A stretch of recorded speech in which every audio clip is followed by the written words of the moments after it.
Good afternoon, good evening, good morning. Welcome to the Armoury. Welcome to Full Time Sports Network. Welcome to Fulham 2, Arsenal 1 match reaction. Got the wonderful Brenny who joined me on the watch along. I've just finished doing the watch along, so you can tell how happy I am. Brenny, your thoughts, mate? Very poor. Very poor from the lads. They didn't want it enough. They didn't want it. It was nothing like Thursday night where we couldn't finish our dinner, and today it was just something else.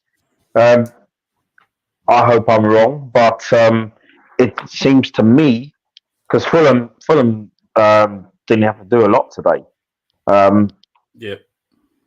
Something's not right. Something's not right at the moment. At the club. I mean, there are a few things that don't seem right.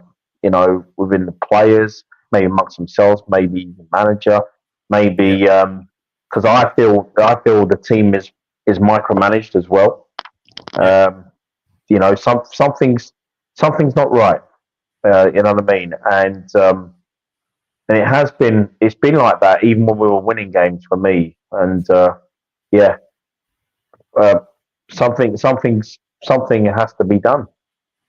I'm not saying sack Arteta, nothing like that, but something's not right. I was very. You're spot on. Look, I'm definitely not saying Arteta out. However, at the end of the season, and these are the performance that we continue to have for the rest of the season, then I will be going, okay, he's not the man. You know, we've spent an absolute fortune, and we have spent a fortune on his players now. And I've seen it in our group WhatsApp where they've gone, it's still not all his team. He's the one that decides not to sell certain players as well. Exactly. It's the reason why we've kept Nelson, the reason why we've kept Eddie, the reason why we kept Smith Rowe. Don't get me wrong, I like Smith Rowe. That's right. However, it doesn't fit our system. So, you know, it is all his team now. He calls this goalkeeper. He's been here 4 years, not 4 months. Exactly. That's right, you know. And I'll be honest. Stop making excuses for them lot out there. The worst case scenario for us at the end of the season is Tottenham finish above us with Ange that's literally just come into the new club. And you know how much I love Ange because I loved his football at Celtic. But they sold their best striker and they would finish above us. That just says everything to me. Exactly. But I'm just looking at the stats because obviously normally when I would do the reaction, I have loads of slides. I can't do that because obviously I was doing the watch long. Right. Okay. Right. I'm going to ask you a question, right? The XG for the whole game was 1.34 for Fulham and 1.64 for Arsenal. Now, do you expect our XG was higher in the first half or the second half? Probably higher in the second half, surely. 0.25 XG in second half. Blimey. I was only looking at that For a team that's losing, our XG to be 0.25 is appalling. Like, jeez. That is awful. Obviously, it's 1.39 in the first half because Saka's literally an open goal, so it's a 1. It's an automatic 1. So if we take that away, it's 0.39 in the first half for XG. Yeah. Oh, jeez. So we actually played worse in the second half than we did the first. Unbelievable. And Tomiyasu, look, I'm not having a go at Tomiyasu. It's not his fault. He's beating us to do something he's not good at. But why on earth did we even make that change then? I don't get that. These defensive changes. I don't get it. Tinker's Neither do I. And and that's not something, you know, and tinkering the defence is not really something that it's not, you know, managed to do. I mean, I know you can tinker with your midfield, you can tinker around, you know, with your front three, but in your defence, oh my God, you know, there's it's just there's just something's not right there, and it's not, mate. It's not. I'm going to get into the comments because hopefully someone's going to cheer me up in the comments. Great start. Semi, damn, New Year ruined. Come on, please cheer me up. Just target the Cups because we're never winning any league. I guarantee he's going to go weak against Liverpool in the FA Cup. Yeah, he will. And then what will happen is it'll be the fans will be, oh yeah, you know what? Yeah, he's made 7 changes FA Cup. Okay, well we didn't need that anyway. And I'm like, there's no guarantee we're going to win a league. There's no guarantee we're going to win a Champions League. Any competition we take part in, you go for it. Yeah, you go for it. 100%. Don't devalue. You can be a Manchester City fan, and then you can devalue the FA Cup. You can devalue the League Cup. Because you're always going to be. If you're not winning the title, you're going to be finishing second, or you'll win the Champions League, or you'll get to the final. So if you're a City fan, you have every right to say, you know what?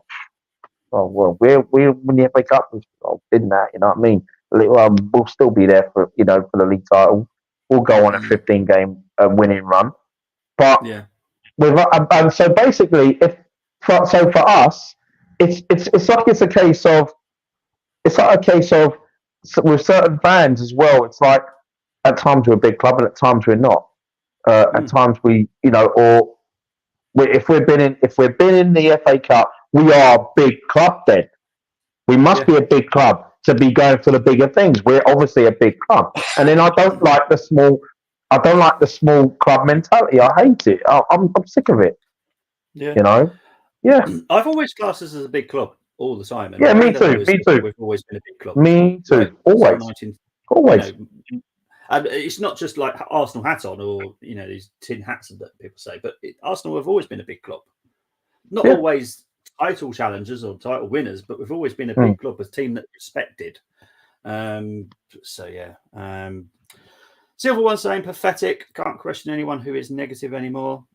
You just can't, mate. And look, I'm negative, I'm positive but there's nothing positive about today's performance. No, there wasn't. I actually, Raya. I'm going to take Raya out of any bad talk. I agree. Me too. He did everything he should have today. Big up to him. We take no risks, 100%. What was it? Nelson in the 86th minute had the ball and he passed it back. Like, you're a winger. Yeah. Damn bloody run. If that was over Mars, Perez, or, even Glenn Helder, he would have just grabbed that ball and just gone up the line. But no, we pass back. We pass back. Pass. And everyone that wants us to be like City, why? Why do we want to be like City? I don't want to be like City. This is how they play. I don't even bother watching them anymore because I can't stand. I've watched 4-0 wins for Man City, and I've never been so bored watching a game. Yeah, and this is the thing. You see, and that's the thing. Like when I look at Pep Guardiola teams of the past, and like his Barcelona reviewers, they were amazing.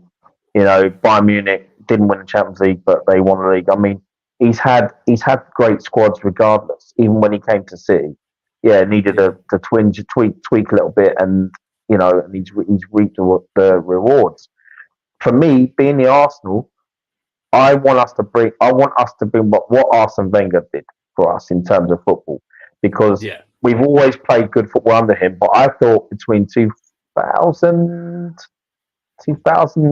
2006, I thought the football we played was incredible. Yep. Don't get me wrong, there's been other years, but I want us to go back to that, as well as adding in your George Graham set pieces. It's like Alan Shearer said it weeks ago. He said it's always good to have them. It is. We don't look threatening from any set pieces. No, we don't. Corners. Saka had one decent corner today. I did say that I thought it was a good corner, but no one was there to challenge with him. And that's the thing. And this is the thing. And there was one, and I know, albeit it wasn't a set piece, but there was a great ball in from Trossard today, and I thought Jesus would have been killing himself between the two defenders get to it, and it was Gabriel, unfortunately, who didn't get to it, because I didn't thought Gabriel's effort trying to get to that. Yeah. So well, that's what I want to see again at the Arsenal. I want to see that. Things aren't going so well. If the football we played is not going so well, you got a corner, you got a free kick. Come on. Mm. Work on it. I promise I'm not picking on one specific player, but I guarantee someone's going to say, "Oh, Odegaard had a great game. He had an all right game, right?" Yeah, and I've just quickly right. picked up his stats, very, very quick stats. So his touches, 78 touches. XG for himself was 0.11. They also have expected assists. I know it's going to really wind people up, but I have to talk about it. 0.24. Accurate passes, 90%. Fantastic. But if you delve into it a little bit deeper, dribble attempts, 4. 2 successful. He's our creative midfielder. Ground duels, 1. 9. He lost. He did 9, only won 4. Aerial duels, didn't win any. Possession lost 11 times. Fouled twice. It's just pathetic. I'm sorry. I don't get all the hype about him now. He's starting to really knock me. And it's not me just specifically picking on him, but it's everyone that says, "Oh, he's such a world-class player in the making." Is he? He's not world-class. No, I don't he think he can get there. I think he can get there if he works here, Bobby. If he works hard to it, I think he can get it. Of course he can, but not right now. Not right now. No, because I think a lot of our players right now, and this is why I'm saying I don't see it with Odegaard. A lot of the players don't seem to want to improve themselves. They don't. I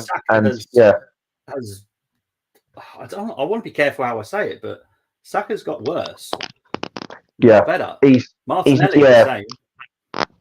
And this is the thing. And with Saka before, there were times that every time he was on the ball, even when years ago when he was on the left hand side, and he was just taking on players, skinning them for fun.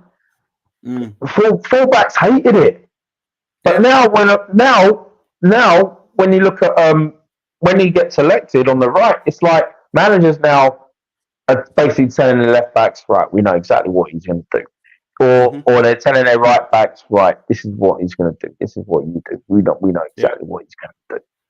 Yeah, you know what I mean. It's very predictable right now as well. It is.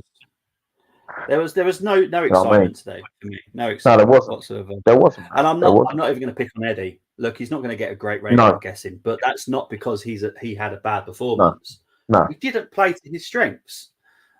His strengths are to run into the box and try and get his foot on something.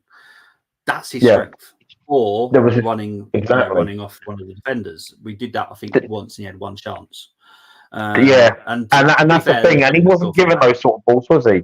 And I know what you're talking about. He wasn't given them sort of balls. Yeah. And this is the thing. It's just I feel for Eddie, because if it was, let's say, years ago, 4-4-2, the amount of balls he'd had threaded through to him could be perfect. Yeah, perfect for him. It's just painful. I hate having to do reactions like this because we've had a horrible one just after Boxing Day. Going to the new year, that's 2 losses now, both against London teams as well. Yeah. But yeah, Tony's saying here, my brother's a Chelsea fan and he's giving me grief. Well, that just says everything. If Chelsea had managed to banter you. I'd change the manager tomorrow, but who comes in? I'd sell ESR, Nelson, Nketiah, Zinni, just to name a few. I'd definitely sell a few just so I know to go out and improve. But the Arteta sacking, I don't think it makes sense right now. No, it doesn't. He needs to change his attitude a little bit. That's what I feel. He does. He needs to stop.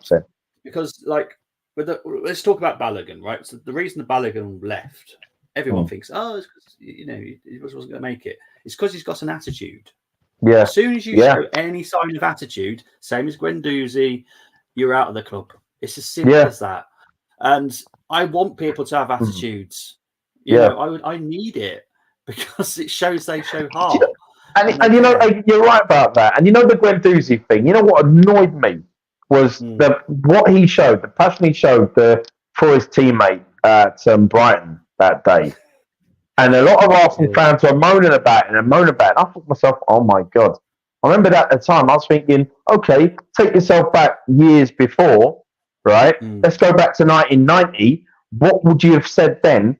Would you have, the way he was handed out of the club, would you have handed Nigel Winterburn out of the club for well, he didn't start that battle, but Brian McClare started him. Would you have handed out Paul Davis, Michael Thomas, all came in that time, and were giving it to Brian McClare, and then we're giving it to Paul Ince, giving it to Brian Robson, Neil Webb, whoever?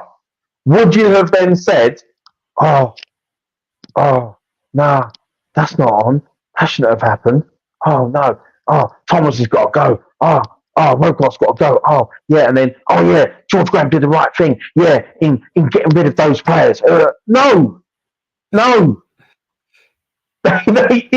support they had for each other was immense. It was immense. It was, you know what I mean? Yeah. What Guendouzi did, I'm like, wow. And he's improved as a player. So yeah. And I don't like that. I don't think he should have. They shouldn't have sold him. No, not for me. You know what I mean? Big up Dobbs are saying so disappointed with today, 100%. Zinni, Partey, and Jesus, yes, have flaws, but when they don't play, Arsenal don't play. I'm struggling to agree with that one. I don't know. I don't know what to say to that. Brenny, can you think of anything to say to that? See, out of those three, Partey's the one, because Partey, when he's on song, he does make things happen, and he's proven that. And I know. Like, obviously, me and you, probably the only thing me and you disagree on is Partey, but I would love to see him back in that side. Oh, I'd love to. I think also Jesus as well. When he for me improves when he's surrounded by more quality. For me personally, yeah. But I get why he was dropped today. Zinchenko for me is he's a number 8. He's not a left back for me. Yeah. We're getting knocked out by Porto if we play like this. 100%. Everyone all confident about playing Porto. Really? Are you now? Are you confident now? Because I'm not. Do you know what? It's funny you say that, Tommy, because I actually feel, well, the first leg, I think we'd struggle. But the second leg, it's like European nights at home this season. It's like the players are up for it and they want it, as well. Yeah. And you have to want it every game. 100%. Time for ESR to save Arteta again. I'm starting to think Arteta is a stat padder. A lot of stats are used nowadays, I'll be honest. Raya -3. Tony? Nah. I know, but Tony hates Raya. So, yeah, I get the -3. But, yeah, when we get onto ours, it won't be that bad. But don't worry, mate. I know what you want about. Sorry, the WhatsApp's just come up. Luke, very unhappy, saying Arteta, it's time to go. Bring Tierney back and play a left back as he should play, says Tony. Don't want ESR to save Arteta again, Gunza. We need a proper manager who ain't just some B-Tech version of Pep. I changed the manager today, Tony Fulbrook. You won't see it with this manager. Luke, I'm with you. Let's be honest. We saw this coming. Players too comfortable. Big up to Mr. James. Hello, fellas. Cannot hear what you're saying as I'm out with friends. However, I'm very worried with the balance of the team. Have been since summer. Need to sell a few players to reinvest in the team. 100%. Big up, James. Big up, James. Yeah, big up, mate. The Kroenkes need to look at Arteta. He's taken us as far as he can. Like I said, there was a meeting this week where everyone got a rollicking, and I'm including Arteta in this. So they're definitely not happy behind the scenes. I know that I think Ozzy Guna said in our group WhatsApp saying that he's going to be safe no matter what at the end of the season. I don't think so. And I don't think also Arteta will actually want to stay either, because don't forget last season he was very close to walking because he felt he let everyone down. This season, it's all him again. And we'll wait and see. I'm tired of these stats-based possession football. If you're winning 2-0, then I'd switch to this low possession football because, as we've seen, teams seem to score with 1 or 2 chances against us, says Demos. Big up to Demos. It's well. Well, that is true. That is very true. We ain't creating enough anyway. All our crosses are so wayward. The problem with our crosses is they're always they're not like going into the danger zone. They're like a little dink into it's pointless dinks. Just whip them in. Just whip them in. Be a right footer. Yeah. Whip it in. It's as simple as that. Look at what Fulham did today. That's what they were doing. And look how much trouble they caused us. Tony, that's the truth. People really underestimate the importance of Partey. I get it, but I'm not the one saying sell Partey. It's Arsenal that are telling me if the offer comes in, they're selling Partey. Jorginho, he will go if there's a right offer for him. El Neni also offer comes in for him, he's gone. If I had, it's as simple as that. It's not me. I agree with Arsenal's idea because of the injury record. You know, he's never staying fit. I get why Arsenal are looking to sell him. So it's not just me saying, "Oh, I don't like Partey." It's Arsenal as well. So if the right offer comes in, I can't tell you the amount of money because I think it's ridiculous. But if the right money comes in, they'll accept it. Simple as that. You know, because at the end of the day, when Kroenke's had a chat about the whole situation with Arsenal, it's the amount of injuries our players continuously get. Like, we should have sold him last summer, but Arteta was like, no, he's going to do us something this season. What's he done this season? Nothing. We've now lost value on him now. We're not going to get as much as we did last summer. I get that, but I agree. I do agree, Gums. I mean, I feel, you know, he's very important. And I always say at a club like Arsenal, someone like Thomas Partey, you want him to stay until he retires, you know, and we've missed him. We have missed him. The parts when he's fully fit, 100% we miss him. Yeah. But he's not reliable enough. That's the problem. He's not reliable enough. And we need someone that is consistently reliable. Who knows if the player that we go out and buy comes here and also gets injured constantly. We don't know this, but Partey had a record where he was literally out for 35 days in his whole career before joining Arsenal. That's right. Yeah. 35 days for us in that time. So, you know, fingers gums, a Partey is unreliable, never available. Thank you, Tony. So I hadn't seen that comment before I got there. Still going to be easy to get. I saw this comment come up, Luke. I'm telling you. Way to get Alberetta is the match. Look, I'll be honest. I think they've already started to turn because Canners was saying that the experience at the Emirates is nowhere like it was last season. It's because we've had constantly bad performances. There's no like great hope. Oh, it's all right. We played badly, and it's like when we were obviously going at George Graham era. We can play badly, but we'll win, and that's a difference. And the fans, you never lost the fans at Highbury ever. Ever. That's right. But you're losing it now because football's not entertaining enough. It's just actually there was one time one time at Highbury, but it was under Terry Neal. It was under Terry Neal. Yeah. It was under Terry Neal where I've heard older fans, even a guy I drink with, and he's in his 60s, and even a few others have said under Terry Neal, before Terry Neal was sacked, Highbury was like, it wasn't one of the best places to be. You know, the crowd. So that was probably the only time under Don Howe it wasn't so bad. Yeah, because Don Howe was at the club 3 years and then George Graham came in. But yeah, it's only. I mean, obviously it was before when I became an Arsenal fan, Terry Neal was still in charge. But it was. I love listening to stories from older generation Arsenal fans. It's great. You know, they told me about the Highbury days from the 60s and the 70s. You know, it's some great stories. Yeah, 100%. Chris Welch said something just not right for you lot. Seen it all, said it all season. Just something's not right. And it started to be worse and worse now. Now the dirty spud merchants are only a point behind us, says Tony. Yeah, they are. 100% Tony. But then we need a replacement for him. Rice being brilliant for us, but we need more of a deep lying playmaker and then let Rice go box to box. That's the plan we're looking at. Yeah. It's not like we have no plan. We have a perfectly good plan and we know the players that we want. It's it's all down, like we were saying to Brenny whilst we're doing a watch along. It's all reliant on other clubs. We can all do what we want to do, but if we don't get the money that we want, we can't then do the plan that we want. FFP is a pain in the butt. Agreed, Bumser. Sorry. Forget the league. I'm concerned about top 4.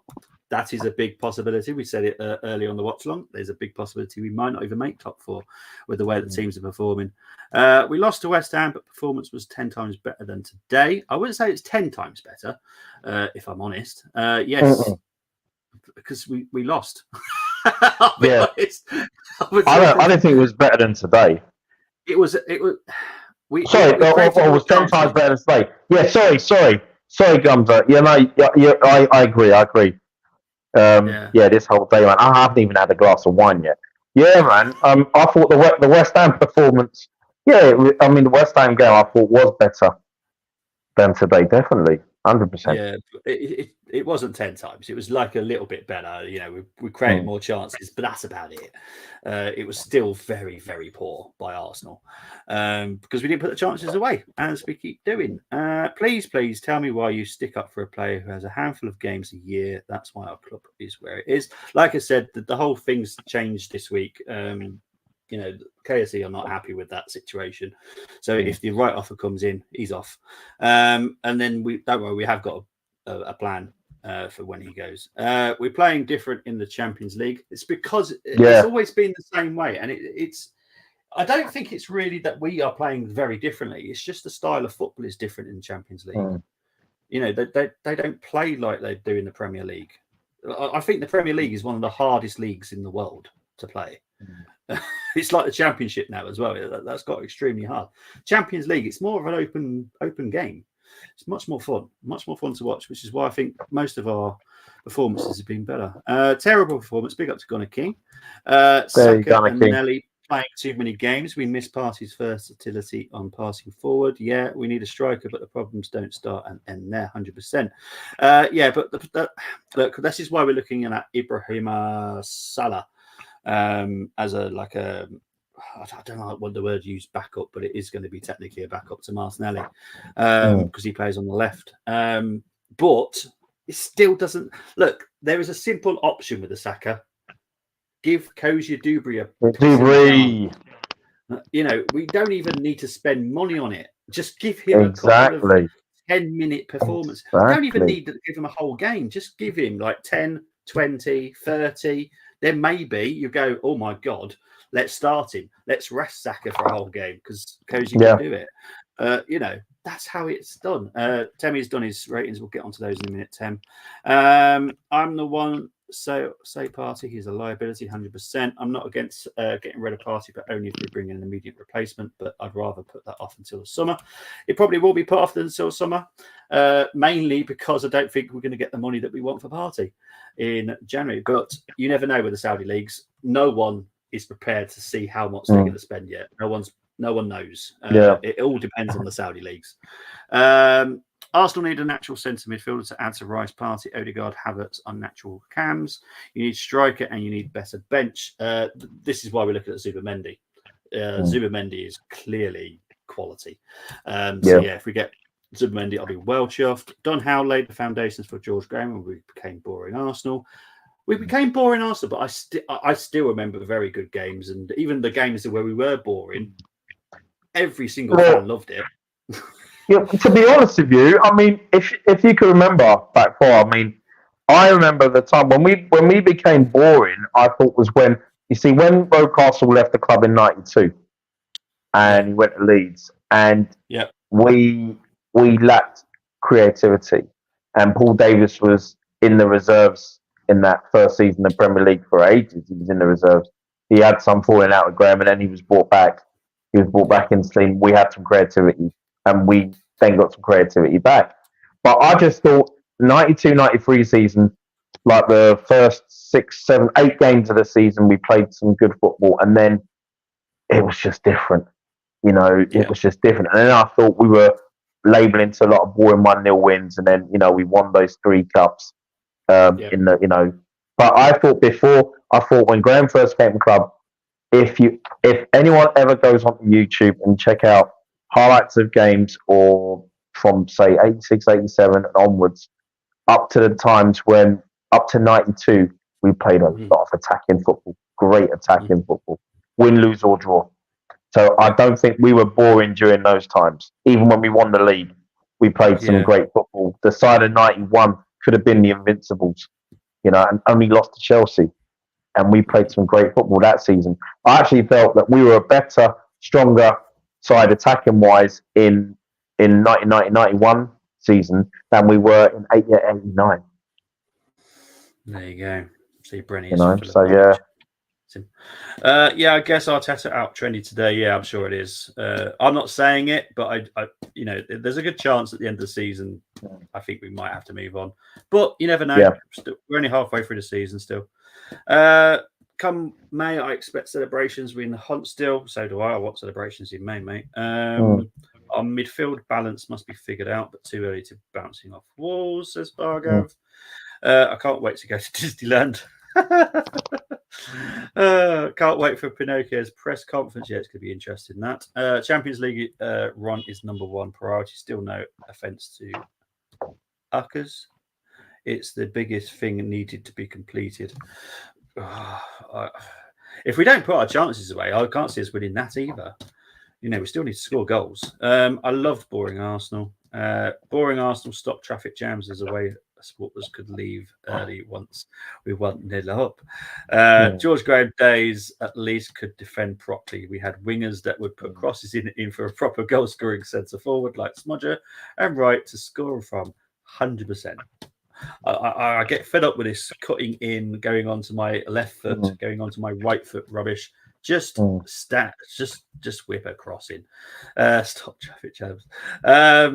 Cut down. Remember what I said. Arteta wins nothing this season. He is done. The Spanish Brendan Rodgers has plateaued, and now we are looking over our shoulders. Not agenda-driven. I play the long game.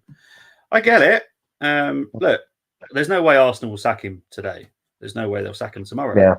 Yeah.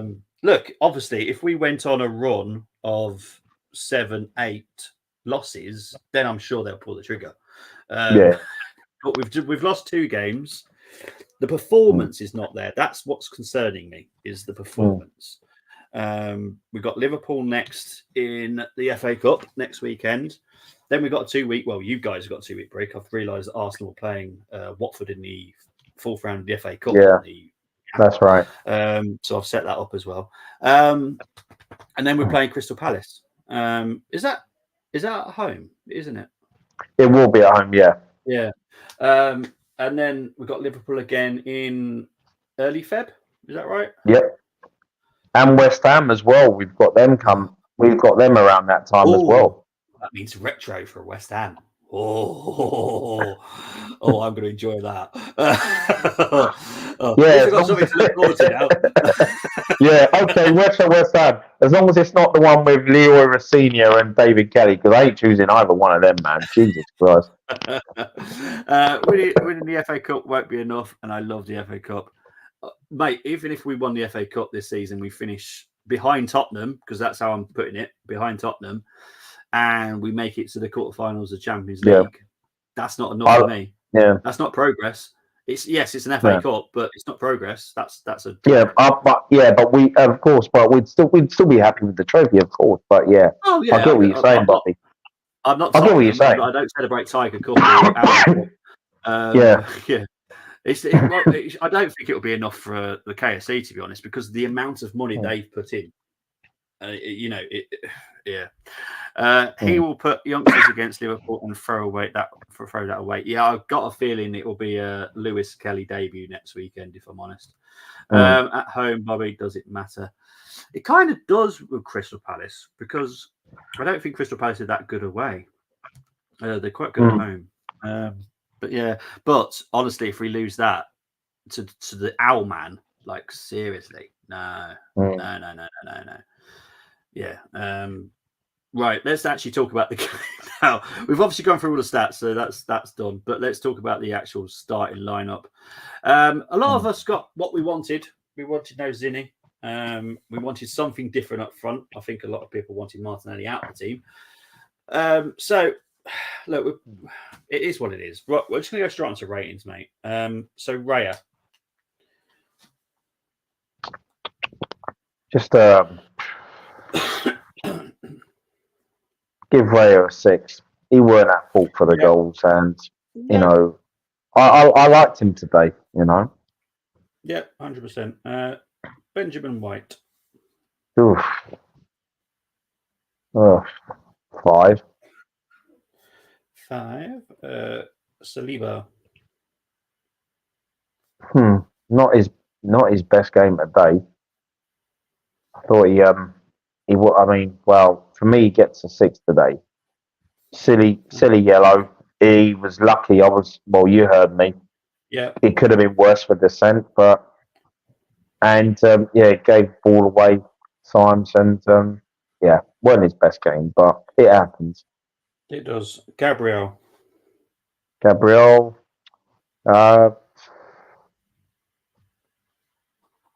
you know what? Just look at. I thought Gabriel. I would say, I thought he did all right today defensively. Mm-hmm. I'm giving him 7 today. I actually thought he was probably the best at the back. Yeah, I'll agree. Kivior. You know what? I'm gonna give him just a 6. I didn't think he did anything wrong today. I mean, I know there were moans about the Fulham's first goal, but in all honesty, I don't think we'd have been in a situation like that. He wouldn't have been in a situation like that if Saka didn't get bullied the way he did. Yeah. The ball. So yeah, standard 6. Okay, rice, baby. Oh dear. 12. 5 for me. No, I agree. Havertz. Havertz as well. I thought he tried to make things happen at times. I was a bit surprised he came off really, because I always thought that he always strikes me one of them players that he can nick a goal or he can assist. Yep. I'm giving him a 6 today. Okay. Odegaard. Odegaard for me just gets a 6 as well. Mm-hmm. Saka.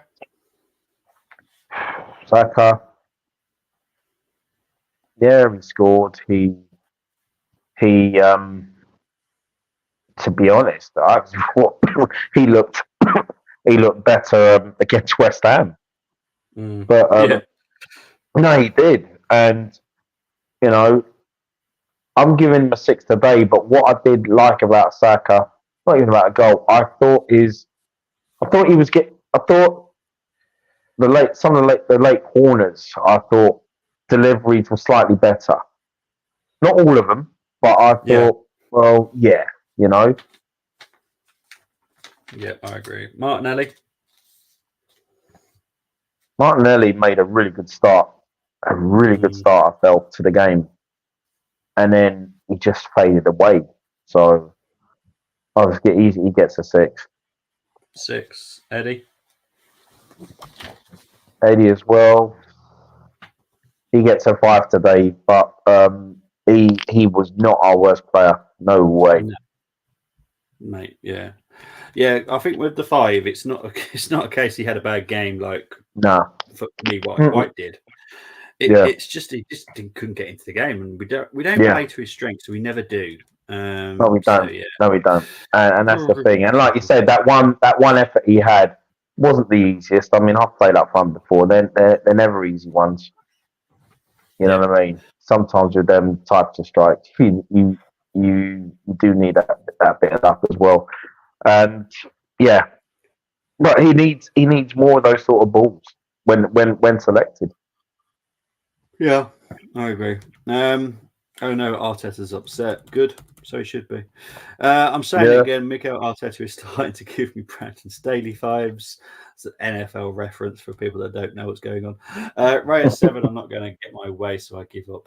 Well, Tony, I agree. Look, to me, he had a decent game. Did nothing wrong. Yeah, he didn't. Yeah. He didn't. Kivior is not good enough, but with 35 out injured, we had no choice. There is a very good chance we'll sell Kivior in January. I don't think it's him again. It's not his fault. If we do that, that means we'd have to get. For me, if we do that, we have to get a centre back in, because for me, you know what I mean. Yeah. Because Kivior, for me, I'd rather have him as a centre back, but you're not going to oust the top two. No, 100%. Unless there's suspension or injuries. Yeah. But look, if we sell Kivior and we go and get the centre back, which is what I'm assuming we will be doing, I think that might give a bit of more hope to Lino Sousa actually being part of the team. Which I still believe he will step in and be absolutely fine. I think so. I agree. I've seen enough of him. I know how the feedback that I get about him is positive, and he's been training with the first team long enough now, and he does the inverted left back role, which Arteta seems to want to always continuously do. So I've got no issues with that. If that's how we get money in, by selling Kivior and then we go out and buy a centre back, not a problem. Still though, one of my teams have gone like this: Leafs lose, Arsenal lose, Leafs lose, Leafs lose, then Arsenal lose. Just need my bills to make that 6 defeats in 5 days. Oh my God, Luke. Just for people that don't know, that is the Leafs, their NHL team. Just people that are not aware. And the Bills are NFL.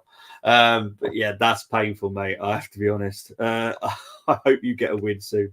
Gabriel has been better than Saliba all season, but doesn't get the credit. Happened last season as well. Gabriel, for me, was better last season than Saliba, but Saliba gets all the credit. But yeah, they're both good centre backs, but I just think Gabriel is that much better at the moment, and so he should be. Looks like Man City versus Liverpool title race, part 3. I'm prepared to get hurt on final day again. Yeah, you do what I said on the what song. When Rice and Gabriel started having a go at each other, I knew a loss was coming. Like I said, not everything is great behind scenes. Big up to Munzi saying Bazaar. Our attack is toothless and complicated. Yeah, it is. Saka 9.5 for triple twist with a pike. I love it. Munzi saying, you must feel like we do. At least we know we're not in the title race. You look like you're way off too. We're miles away. Right now, we're miles away. I think you need proper fullbacks as them too, and fullback. Yeah. I know. Yeah, I know what you mean. Yeah, look, this is why we're looking at another right back. I do feel that. I don't know what that does to Ben White, if I'm honest. But yeah, and there was obviously talk. I don't know if anyone else has noticed, but there's talk of maybe Tomiyasu being sent out on loan. Oh God, I hope not. I haven't heard that, but I know there's rumours going around on the the Twitter sphere that Odegaard could be going out on loan. I haven't heard about any of that yet. I will let you know if it does, because I'll be losing my head, because he covers 3 positions, just him. So it would make no sense. Eddie gets an extra 0 for not doing anything all game, the equivalent of defender scoring an own goal after playing 4,000 passes, says Timmy. And Nketiah gets 6, but if he leaves, I'll give him a 10. Odegaard was crap, more sideways passes than forward passes. If I'd done a drinking game and I took a shot every time Odegaard flicked his hair back, I would be passed out by half time. This is what I was talking about. And I'm not purposely picking on him, but everyone says, "Oh, he's so good. He has the most touches." Yeah, but what's he doing with those touches? Yeah, if he's turning those touches to goals, assists. His little dribble will count as 4 touches. And he's doing it by himself, so that technically is 4 touches. So yeah, just be very careful when you just think everyone's amazing. Kivior was playing. Yeah, to be fair, I don't think he was that bad, to be honest. I still don't understand the substitution, but there we go. You have 2 fullbacks that are centre backs. You can have Dello for no, thank you. No. I didn't see Kivior all game. When's Timber back? Timber, we expect him back, possibly to play a game in February, early March. he is going to be registered for the Champions League knockout stages. So we're confident. You never know, because Tomiyasu was not meant to be back. I said it. When did I say it to you guys yesterday? He was back in training yesterday, didn't I? And he was on the bench today. And that's very un-Arsenal-like, because normally, if you hear that a player could be back in January, like back in the day, they're normally back in April. So it's that'd be great to have him back. What's next season? As soon as we give a player a pay rise, their form dives. Well, that is something else that was discussed in midweek. All these players that have got huge pay rises, and I do mean huge, as in like they were on pittance and now they're on ridiculous amounts of money. That was discussed. That's all I'm going to say about that. But yeah, I'm watching Zulu, and they can't. Good movie, though. To be fair, I like Zulu. That's a really good movie, those. Anyway, before we get into talking about other stuff, Tomiyasu. Now, obviously, he came on for Kivya at half time. So, what's his rating? Tomiyasu. I didn't think he was bad. I'll give him a 6. 6 for you, mate. Okay. Let's move on to the next one. It was Jesus for Martinelli. I know Jesus annoyed you a few times in that second half. Yeah, 5 for me. 5, yeah. Yeah, you annoyed me, all right. This is why I love watching along, especially with Brenny, because I'm quite a quiet person. It's just the way I am, because I've got high blood pressure, so I have to keep myself calm. But it's good to hear you saying the stuff I'm thinking. It's quite nice. Trossard came on for Benjamin Rice. Trossard. Just a 5. Yeah, to be honest, I know he came on, but I can't remember anything he did. Yeah, I mean, he did. There was one. I tell you what, as soon as he came on, I mean, it's just the way. There was one where he lost possession, and then he put in a really good. One thing that he put a really good cross in, the one that Gabriel couldn't get in on the end of. That was a quality delivery. Yeah. But other than that, I can't think of anything else. So I was reading some of the comments that are coming through. Nelson came on for Havertz. He came on for long enough to rate him. So even if it's a 5, it's 5. Yeah, 5 standard. Yeah, that's fine. Right, Mikel. Well, he gets. For me, I would give him.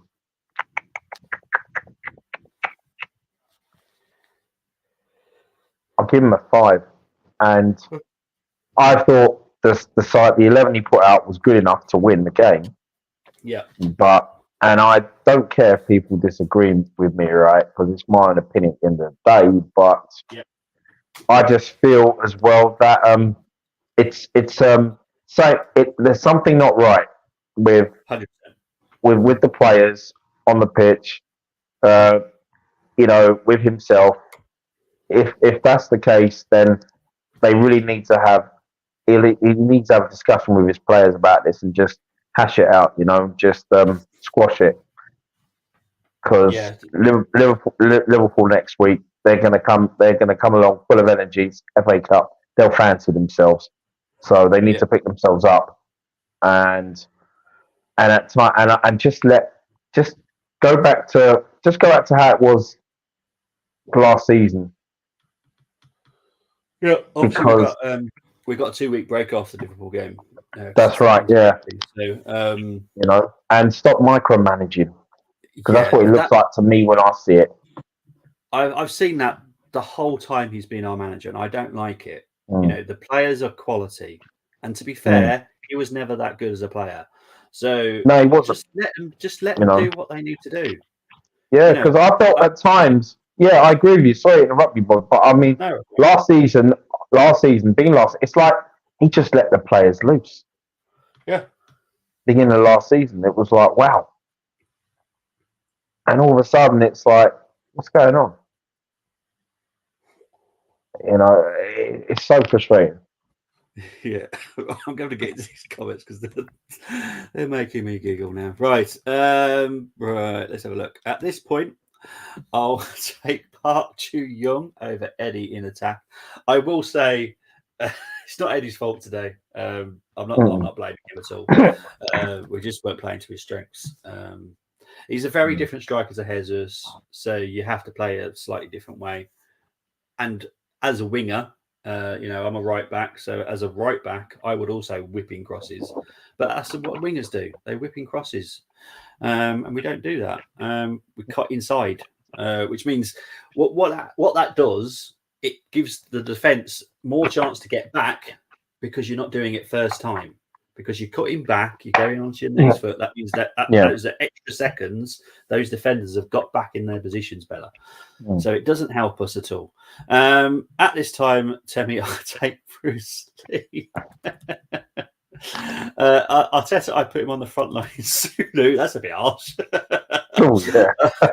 Or better still, we sell our entire team, deport Arteta to Afghanistan.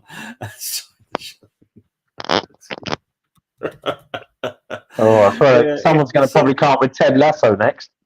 Yeah, if there's something not right, then it's Arteta's fault. It is 100% all his fault. If there's something not right in the dressing room, he is the manager. That is, the clues in the name, manager. It's all down to him, and if anything, also the captain of the team, because that's the whole point. It's not just captain on the pitch; you're captain off the pitch as well. So if someone's going through some personal stuff, can't get hold of Arteta, then you go to Odegaard. That's how it works. So yeah, Odegaard should be doing some stuff as well. Arteta doesn't like the players get more attention than him, probably. Guys, we're going to wrap it up because I want to go and find something to make me smile for the rest of my day. Only Fools and Horses on gold right now. There you go. Miami twice. Well, I'll be honest. I've got ITVX, which has got the whole box set on it. So, okay. I'll probably just start watching the whole box set and just binge watch it. Brenny, thank you ever so much for joining me, mate. Where can they find you? Right, you can find me on X, you can find me on Instagram, and you can also find me on here on the Armory TV.